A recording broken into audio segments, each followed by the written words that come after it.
В минувшие выходные официально открыли Чувашский кадетский корпус. Посмотреть на новую школу пришли больше 1000 горожан. Концентрация чиновников республиканского и муниципального уровня, высоких гостей из Москвы на 1 квадратный метр площади зашкаливала. Кадетский корпус имени Героя Советского Союза Александра Кочетова – объект федерального значения и находится под патронажем Минобороны России. Учебное заведение рассчитано на 400 учеников и будет готовить специалистов для воздушно-космических сил страны. В корпусах новой школы вместе с гостями побывала и наша съемочная группа.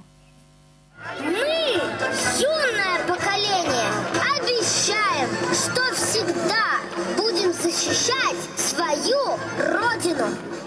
Торжественная часть началась в кадетском сквере. Сотни воспитанников детских садов и школьников младших классов вышли на парад патриотов. Вместе с ними в строю прошагали и первые лица. Дальше делегация проследовала на плац. Здесь их уже ждали кадеты, те, ради кого затевалась большая стройка. Открытие нового кадетского корпуса Приволжского федерального округа. Чувашский кадетский корпус возвели в рекордные сроки. От момента закладки капсулы до нового здания прошло чуть больше года. За прошедшие 5 лет мы построили 6 кадетских корпусов. Вчера в Нижегородской области также завершили строительство и передали ребятам новый кадетский корпус. Сегодня закончили работы и также пошли сегодня в новые учебные классы. Ребята в Перми, в Башкирии, в городе Ишимбай.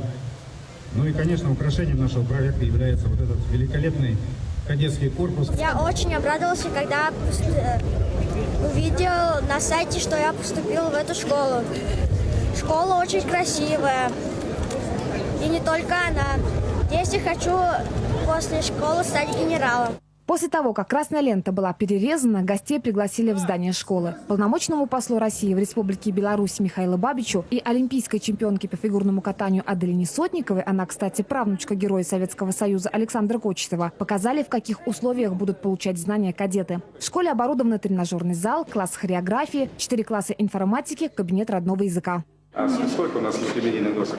У нас мультимедийные доски 40 штук. Во всех кабинетах.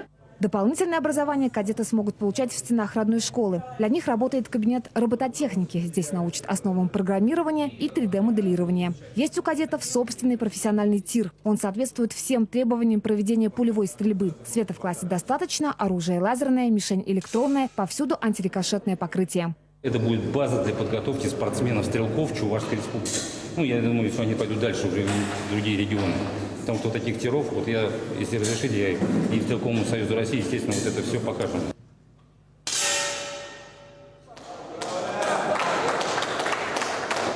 Процедурный, прививочный и кабинеты врачей. В Чувашском кадетском корпусе реализуют проект «Школьная медицина». Здесь постоянно будут работать педиатр и офтальмолог. На особом контроле специалистов школьно обусловленные заболевания. Мы все понимаем, что при современной нагрузке на органы зрения с применением современных гаджетов у детей зачастую развивается миопия и нарушение спазмоаккомодации. И вот для того, чтобы эти патологии каким-то образом профилактировать, мы поставили сюда 3 очень важных аппарата, на которых обучили работать наших медицинских работников.